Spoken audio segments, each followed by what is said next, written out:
The Empire had ruled the galaxy for over 3,000 years. Their massive warships, each the size of a small moon, drifted through space like mechanical gods. The Empire controlled 47 star systems, commanded fleets that numbered in the millions, and had never lost a single war. Emperor sat on his crystal throne, surrounded by holographic displays showing the vast expanse of his domain. Today was different. Today brought news of a species that dared to refuse submission. Humans, spat Admiral Ox, his four arms gesturing wildly at the tactical display. A primitive species from the outer rim. They've declined our generous offer to join the Empire. Emperor leaned forward, his massive frame casting shadows across the command chamber.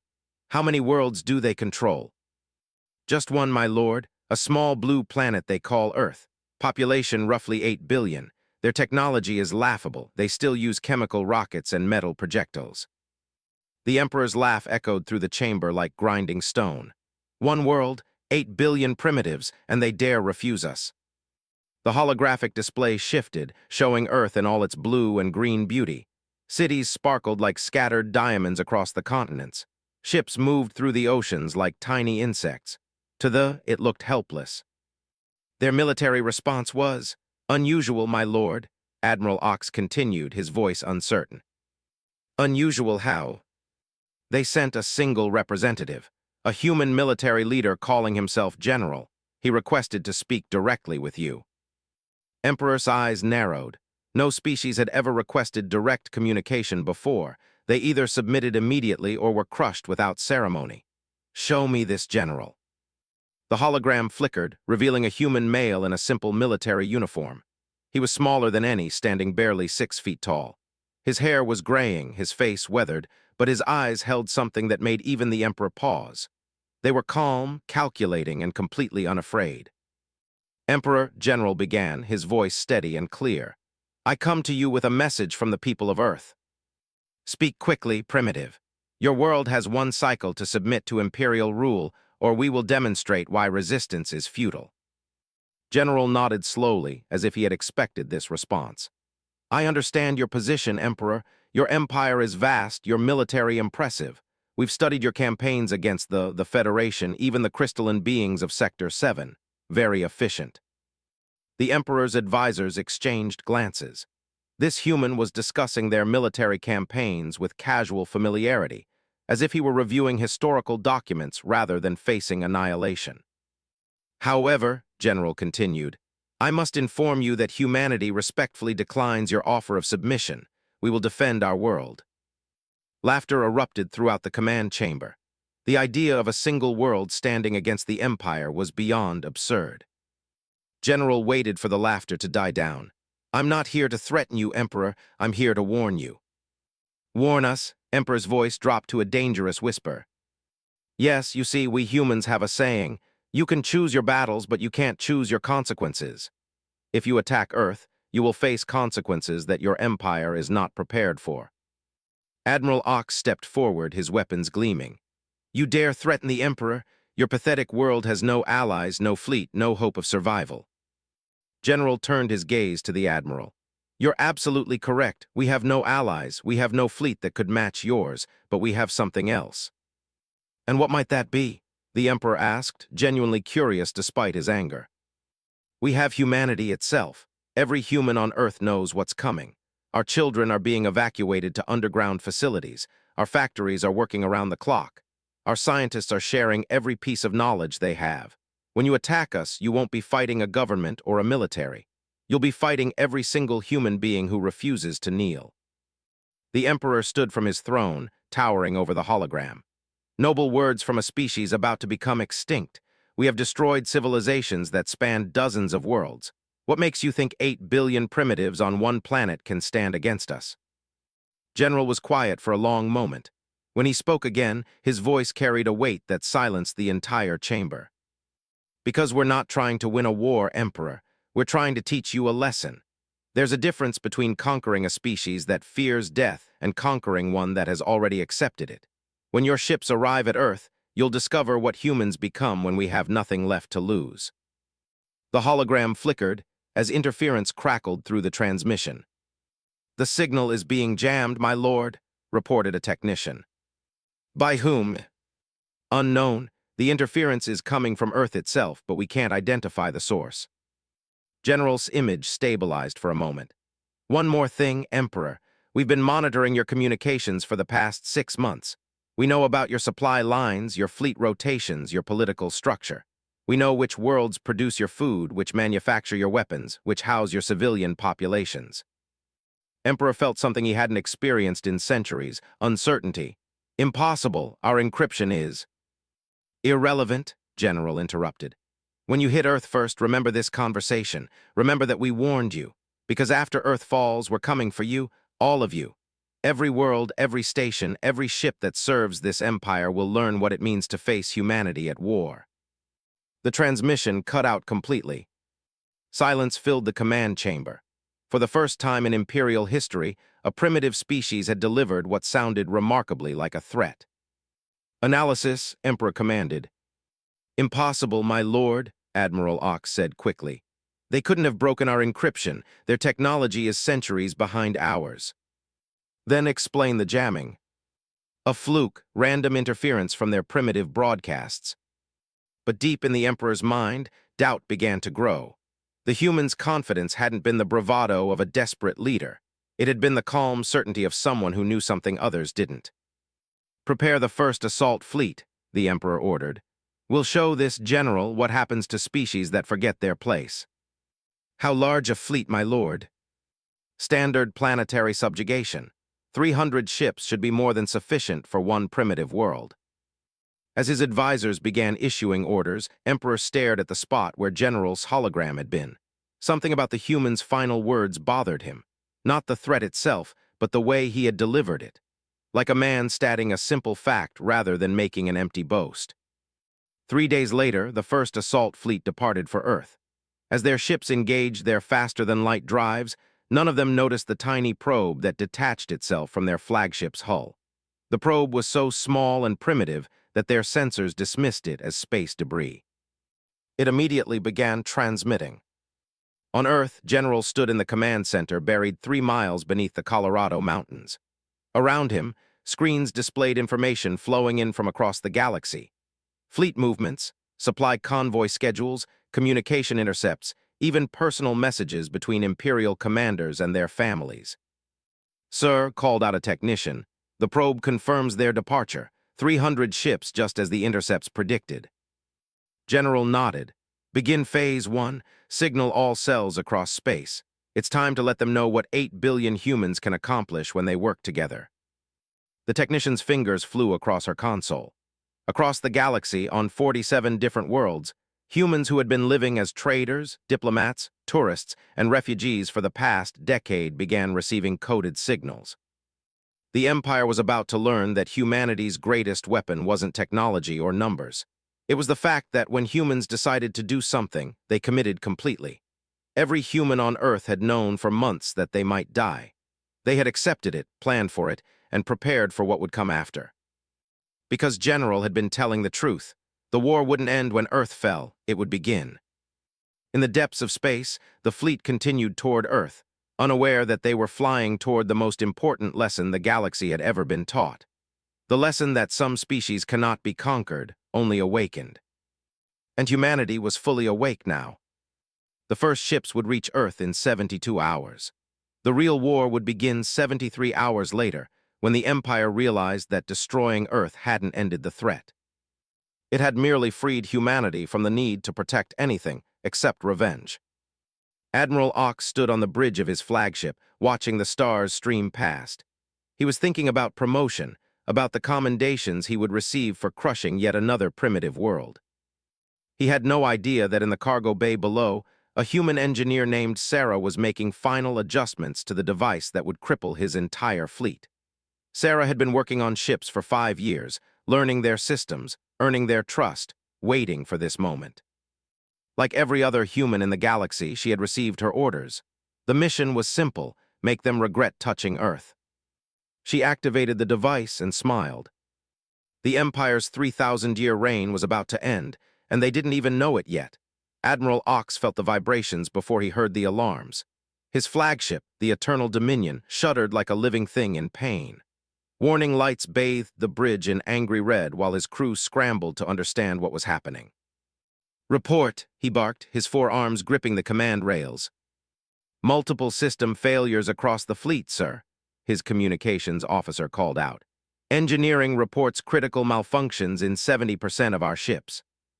"How is that possible? We're in the middle of empty space." The main display flickered, showing the assault fleet. 300 magnificent warships that had been cutting through space in perfect formation just moments ago were now drifting helplessly. Some spun slowly, their navigation systems dead. Others fired their weapons randomly as their targeting computers malfunctioned. "Sir," the tactical officer's voice cracked with disbelief, "it's not random failures. Someone has sabotaged our core systems, all of them, simultaneously." Ox felt ice forming in his veins.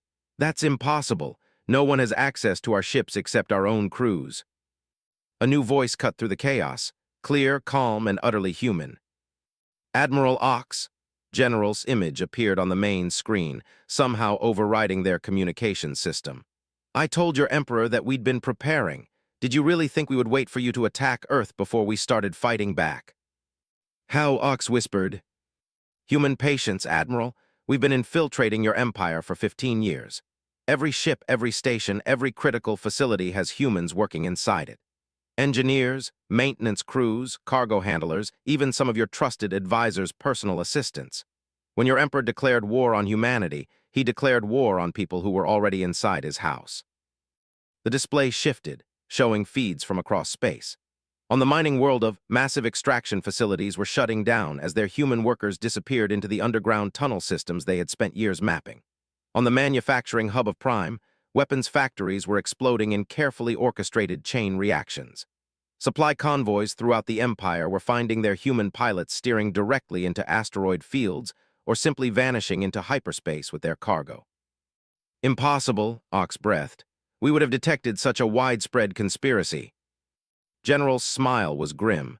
"You detected exactly what we wanted you to detect. Humans are excellent at appearing harmless. We've been your janitors, your cooks, your translators. Invisible, trusted, patient. Do you know how many humans currently work within your government structures?"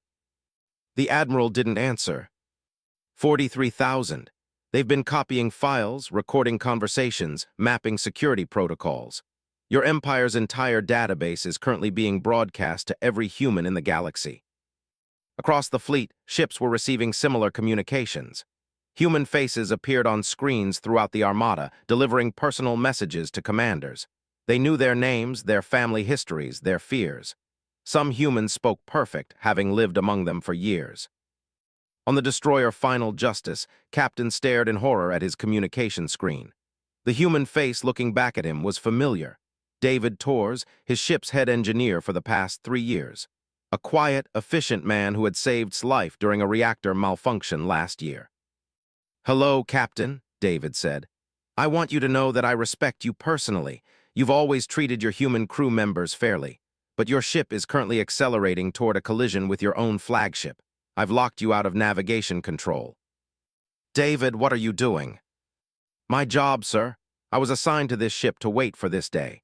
The collision won't be fatal if you evacuate the bridge and engineering sections. You have 6 minutes." "Why are you telling me? Why not just let us die?" David's expression softened. "Because you're not evil, Captain. You're just part of a system that needs to end. We're not monsters. We're not trying to commit genocide. We're trying to teach your empire a lesson about consent." Similar conversations were happening throughout the fleet.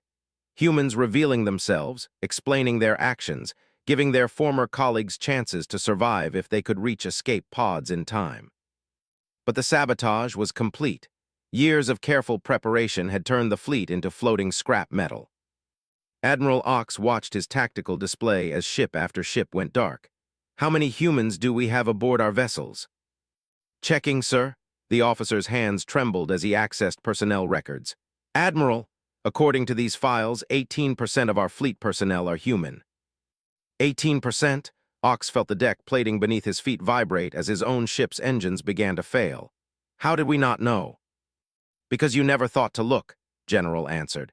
"When a species rules through fear and conquest for 3,000 years, they stop paying attention to the people they consider beneath notice. You classified humans as primitive labor. We've been cleaning your toilets and fixing your machines while learning everything about how your empire really works. The main screen flickered again, showing feeds from Earth. The planet looked the same as before, blue and peaceful, but now Admiral Ox could see what they had missed. The massive underground installations, the orbital platforms hidden behind asteroids, the weapon systems built into what appeared to be civilian structures. Earth was never helpless, General continued. We just made you think it was. Every scan you took of our world showed you exactly what we wanted you to see. Primitive technology, helpless civilians, no defenses worth mentioning. Then why show us the truth now? Because your fleet is already crippled, and we want your Emperor to understand exactly what happened here today. Your 300 ships were destroyed not by superior firepower, but by 300 humans who spent years gaining your trust. Emergency lights were flickering across Admiral Ox's bridge as life support systems began to fail. His crew was abandoning their stations, heading for escape pods. "Sir," his communications officer called out, "we're receiving surrender offers from the human infiltrators. They're willing to restore life support and basic navigation if we agree to return to space and report what happened here." Ox looked around his dying flagship, pride warred with pragmatism in his mind. The Admiral had never retreated from a battle in his entire career. "Sir," General's voice was almost gentle, "your empire sent you here to conquer Earth. Instead, you've learned that Earth conquered you first. Take that message back to your Emperor. Tell him that if he wants to end this war, he needs to withdraw from human space entirely." "Human space," Ox snarled. "You have one world." "Admiral, look at your tactical displays again. Really look." Ox turned to his tactical officer who was staring at his screen in absolute horror. "Sir, I'm reading massive energy signatures throughout this system, not just around Earth. There are structures everywhere. Asteroid bases, hidden stations, weapon platforms." "How many?" "Hundreds, maybe thousands. They've been here all along, using some kind of stealth technology we can't identify." General nodded. "We call it hiding in plain sight. Amazing what you can build when your enemy assumes you're too primitive to be a threat. While your scouts were cataloging our primitive civilization, our mining ships were hollowing out asteroids and building fortress stations inside them." The tactical display updated, showing the true scope of human presence in the system. What had appeared to be a defenseless single world was actually a massive military installation spanning the entire solar system. "Every asteroid in this system has been converted into a weapons platform," General explained. "Every gas giant has hidden bases in its upper atmosphere. What you thought was space debris is actually a defensive grid that could stop fleets 10 times the size of yours." Admiral Ox felt something he had never experienced in his long military career. Complete and total defeat without firing a single shot. "Accept the surrender offer, Admiral," General advised. "Your crew will be treated well. You'll be given enough fuel and supplies to reach space. But understand that when you report back to your Emperor, you need to make something very clear." "What?" "This was a demonstration. We disabled your fleet without killing anyone who didn't force us to defend ourselves. We could have destroyed every ship instantly, but we chose not to. We're giving your empire one chance to reconsider its relationship with humanity." Ox's pride finally cracked. "What do you want?" "Complete withdrawal from Earth and all human colonies. Recognition of human independence. Formal apologies to the species you've enslaved over the past 3, and reparations paid to the survivors." "The Emperor will never agree to those terms." "Then the Emperor will discover what happens when humanity stops being patient." General's image began to fade. "Oh, and Admiral, when you get home, you might want to check your supply depots, manufacturing centers, and government databases. You'll find some interesting surprises waiting for you." The communication cut off, leaving Admiral Ox alone with the wreckage of his once mighty fleet. 2 hours later, emergency repairs had restored basic life support to most of the ships. True to their word, the human saboteurs had stopped their attacks once they agreed to withdraw. They even provided navigation assistance to help the crippled vessels begin their journey home. As the battered fleet limped away from Earth, Admiral Ox composed his report to the Emperor. "How do you explain to a ruler who has never known defeat that an entire fleet has been neutralized by janitors and engineers?" How do you tell an emperor that his 3,000-year reign might be ending not because of superior military force, but because he had underestimated the patience and determination of a species he had dismissed as primitive? The journey home would take 2 weeks. Admiral Ox spent that time reading intelligence reports that were flooding in from across the Empire. Every single report told the same story. Humans were everywhere, and they had been waiting for this day for 15 years. The war for human independence had begun not with the first shot fired, but with the first human who had smiled and said, "Yes, sir, I'd be happy to work on your ship." And now the galaxy was about to learn why humans were so dangerous when they worked together. Emperor stood before the ruins of his throne room, staring at the holographic displays that showed the collapse of everything he had built. 3 weeks had passed since Admiral Ox had returned with news of the fleet's humiliation, and in those 3 weeks, the Empire had crumbled faster than anyone thought possible. "Status report," he commanded, though he already knew it would be bad news. General Orr, his head of internal security, stepped forward with visible reluctance. "My lord, we've lost contact with 17 core worlds. The mining operations on have completely shut down. Our weapons manufacturing on Prime is operating at 12% capacity. Supply lines throughout the Empire are either severed or compromised. And the humans responsible. Gone, every single human worker, trader, diplomat, or resident has vanished. They've taken critical personnel and technical knowledge with them. Without their expertise, many of our automated systems are failing." Emperor felt the weight of 3,000 years of dominance slipping through his fingers like sand. How did we become so dependent on slave labor that we cannot function without it? "They weren't slaves, my lord," General Orr said quietly. "That was the problem. We treated them as equals, gave them access to our technology, our facilities, our trust. We never realized they were preparing for war." The Emperor turned to face his remaining advisors. Half of the council chambers sat empty now. Some advisors had fled to distant worlds. Others had been revealed as human sympathizers and arrested. The few who remained looked defeated and afraid. "What about our remaining fleets?" "We have approximately 60,000 ships still operational, my lord, but—" Or hesitated. "But what?" "They're afraid to engage human forces. Word of Admiral Ox's defeat has spread throughout the military. Our commanders are requesting new protocols for identifying human infiltrators before they'll authorize any operations." A new voice cut through the discussion. Calm, familiar, and completely impossible. "You won't find them all." Every head in the throne room turned toward the main communication display. General's image appeared, but this time he wasn't alone. Behind him stood dozens of other humans, all wearing the same simple military uniforms, all watching the Emperor with those unnervingly calm eyes. "Impossible," Emperor snarled.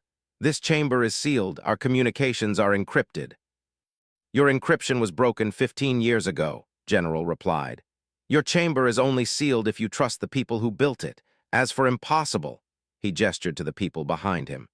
"These are some of the humans who have been working in your government. I'd like you to meet Dr. Sarah, your former head of communication systems, engineer who designed half of your current security protocols. Admiral Lisa Park, who served in your own fleet for 8 years before transferring to a desk job in the War Ministry." Each human stepped forward as their name was called. Some faces were familiar to the Emperor. Sarah had briefed him personally on communication upgrades just 6 months ago. He had commended for his innovative security designs. Admiral Park had attended state dinners. "You," he whispered, staring at Admiral Park, "you swore an oath to the Empire." "I swore an oath to protect innocent life," Admiral Park replied. "That oath included protecting my own species from genocide. You declared war on humanity, Emperor. That freed me from any conflicting obligations." General stepped forward again. "We've been patient, Emperor. We gave you time to reconsider after the destruction of your fleet. Instead, you've spent 3 weeks planning retaliation strikes against human colonies." "You have no colonies." "We have 47 colonies, Emperor. One on every world your empire controls. They're called human populations, and they've been living under your rule for decades. Every time you've threatened them, you've threatened us." The holographic display shifted, showing detailed maps of every major world. Red dots marked human settlements, businesses, residences. There were thousands of them. "These are our people. General continued. Engineers, doctors, teachers, artists, they came to your world seeking peaceful coexistence. You welcomed them because they were useful. But when you declared war on humanity, you declared war on all of them. Emperor studied the display. The red dots weren't randomly scattered. They were clustered around critical infrastructure. Power plants, communication hubs, transportation centers, government buildings. Hostages, he breathed. Citizens, General corrected. Free citizens who chose to live in your empire and contribute to your society, right up until you decided their lives were forfeit. General Orr was frantically checking his own security reports. My lord, our latest intelligence suggests there are over 2 million humans living throughout our territory. 2 million, General confirmed. 2 million people with technical knowledge, social connections, and no reason to maintain loyalty to an empire that considers them expendable. Emperor, do you understand what 2 million motivated humans can accomplish when they coordinate their efforts? The answer came in the form of simultaneous explosions across space. Not random violence, but precisely targeted strikes that crippled the Empire's ability to function. Power grids failed on core worlds. Communication networks went dark. Transportation systems ground to a halt. But the most devastating blow wasn't infrastructure damage. It was the cascade of information that flooded through remaining communication channels. 15 years of collected intelligence poured onto public networks.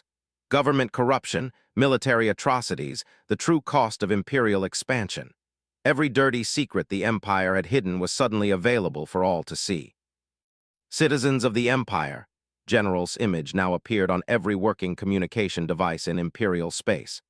For 3,000 years, your government has told you that conquest was necessary for security, that other species were inferior and needed imperial guidance.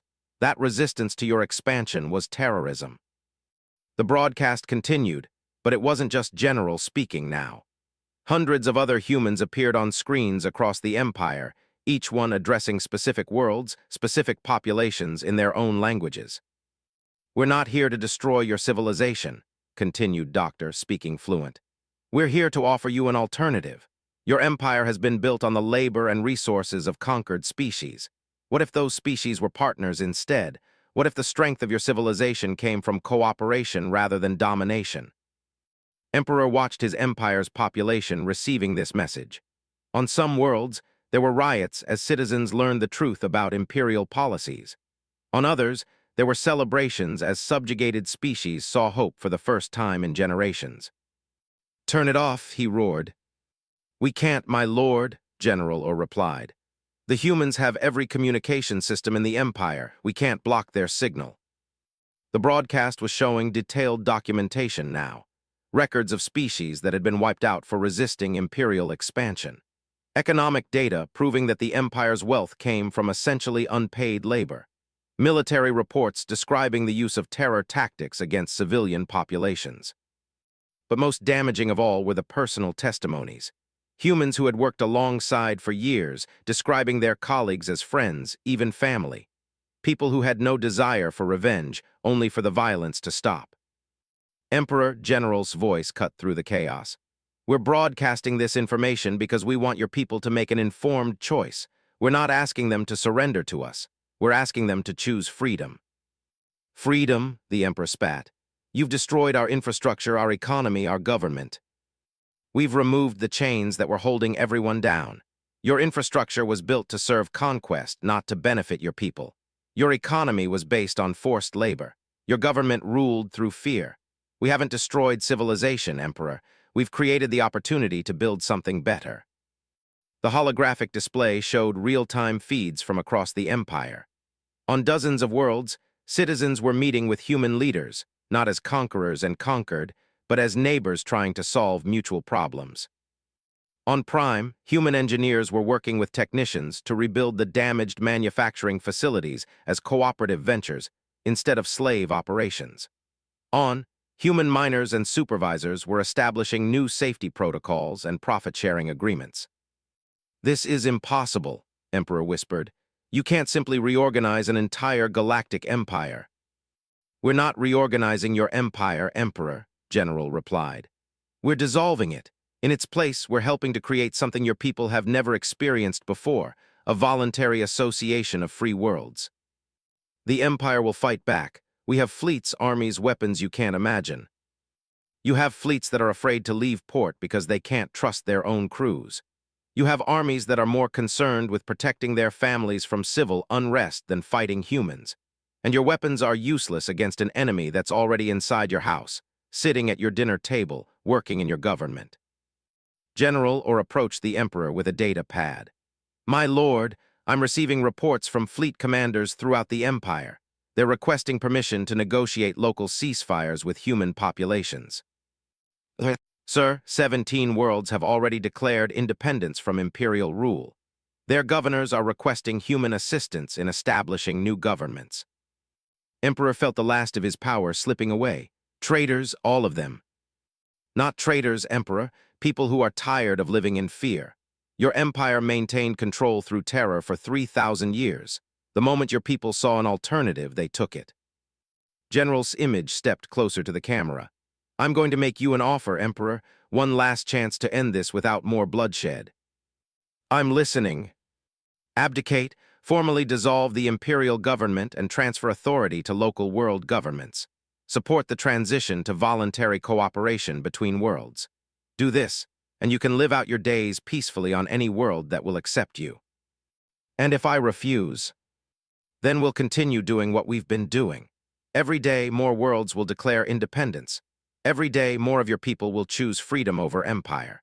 Your government will collapse from within, piece by piece, until there's nothing left but you, sitting alone in an empty palace, giving orders that no one follows. The Emperor looked around his throne room. It was already mostly empty. His advisors were checking their personal communication devices, probably negotiating their own terms with human representatives. How long do I have to decide? Emperor, General's voice was almost gentle. You've already decided. You decided the moment you chose to attack Earth instead of negotiating. Everything that's happening now is just the consequence of that choice. The communication ended, leaving Emperor alone with the ruins of his empire. Outside the throne room, he could hear his own guards discussing whether they should defect to the planetary government that human advisors were helping to establish. For 3,000 years, the Empire had been the most powerful force in the galaxy. It had taken humanity exactly 37 days to prove that real power came not from the ability to destroy, but from the ability to inspire others to choose something better. The last emperor of the galaxy's greatest empire sat down on his crystal throne and realized that he was now nothing more than a bitter old man who had forgotten that civilizations rise and fall based on one simple truth. People will only accept oppression for as long as they believe they have no choice. Humanity had given the galaxy a choice, and the galaxy was choosing freedom.